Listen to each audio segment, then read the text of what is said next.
Hello, আমি রিম্পা। আমার art queen চ্যানেলে তোমাদের সকলকে স্বাগত।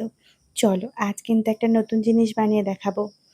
এই যে খোঁপার কাঁটা দেখলে? হ্যাঁ, আজকে এই শিউলি ফুলের খোঁপার কাঁটা বানিয়ে দেখাবো তোমাদের সঙ্গে।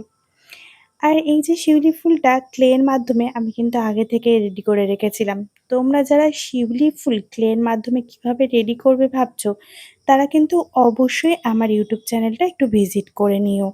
সেখানে তোমাদের জন্য ভিডিও আগে থেকেই শেয়ার করা আছে শিউলি ফুল কিভাবে পাখিগুলো বানাবে। দেখালাম, দুটো পাখি নিয়ে আমি কনফিউজ কোনটা ভালো লাগবে, তাই দুটোই নিয়েছি। আর কিছু কটন বল নিয়েছি, ইয়েলো, গ্রিন আর রেড কালারের। আর এই যে ওয়্যারটা নিয়েছি।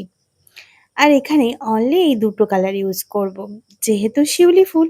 তো চলো চটপট এবার কাঠটা রেডি করে তোমাদের দেখাই। সবার প্রথমে কিন্তু আমি এখানে যে এই যে শিউলি ফুলটা আছে এটাকে রং করব। তো দেখো, এই যে সাদা রং নিয়ে নিলাম। সাদা রঙেরই তো হয় শিউলি ফুল, কি তাই তো? তাই সবার আগে শিউলি ফুলের গায়ে সাদা রংটা করে নেব চটপট। এবার বলো তো, তোমরা যারা ভিডিও দেখছো তারা কি এখনো আমার চ্যানেলটিকে সাবস্ক্রাইব করেছো? করনি তো? তাহলে আর দেরি করছো কেন? চটপট চ্যানেলটিকে সাবস্ক্রাইব করে পাশে থাকা নোটিফিকেশন বেলটিকে অন করে নিও, যাতে এইরকম নতুন নতুন জুয়েলারির ভিডিও তোমরা রোজ দেখতে পাও। আর যারা ফেসবুক ইনস্টাগ্রাম থেকে দেখছো তারা অবশ্যই আমাকে ফলো করে নিও। দেখো শিউলি ফুলের সাদা রংটা আমার করা কমপ্লিট। এবার শিউলি ফুলের যে মাঝের অংশটা আছে সেইখানে আমি কমলা রং ইউজ করে নিচ্ছি। ব্যাস, তোমাদের সাথে গল্প করতে করতে কমলা রংটাও করা হয়ে গেল। তারপর আবার কি, রংটাকে চটপট ড্রাই করে নেবে। ড্রাই করে নেওয়ার পরে যে ওয়্যারটা আমি নিয়েছিলাম সেটাকে আমি শিউলি ফুলটা রেডি করার সময় একটু ছিদ্র রেখেছিলাম। সেই ছিদ্রের মধ্য দিয়ে এই ওয়্যারটাকে আমি আটকে নিচ্ছি।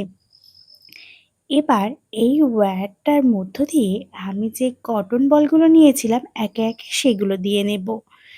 প্রত্যেকটা কটন বল খুব সাবধানে দিয়ে নেবে। এবার দেখো, যে পাখিগুলো নিয়েছিলাম দুটো নিয়েই কনফিউশনে ছিলাম। সেই পাখিগুলোর মধ্যে থেকে কিন্তু আমি একটা পাখি অলরেডি চুজ করে নিয়েছি, সেটা হলো এই পাখিটা। এটাকেও ঠিক কটন বলের মতনই একই রকমভাবে এই ওয়্যারের মধ্যে আমি দিয়ে নেব।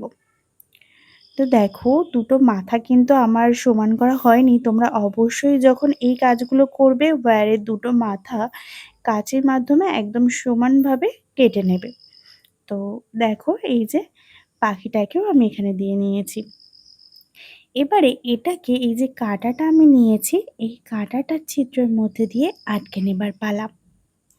আর আমি কিন্তু এর আগেও তোমাদের সঙ্গে সূর্যমুখী খোঁপার কাঁটা রেডি করে দেখিয়েছিলাম। যারা দেখোনি সেটা কিন্তু অবশ্যই আমার ইউটিউব চ্যানেলে পোস্ট করা আছে। সেটা দেখতে চাইলে অবশ্যই ইউটিউব চ্যানেলে দেখে নিও। আর দেখো, এই যে খোঁপার কাঁটাটা আমার এখানে রেডি। কত সুন্দর লাগছে না? যারা যারা অর্ডার করতে চাইছো তারা অবশ্যই কমেন্টে জানিও। আর এবার বলো তো, এই খোঁপার কাঁটাটা তোমাদের কেমন লাগলো? অবশ্যই কিন্তু কমেন্টে জানিয়ে যাবে। চলো টাটা।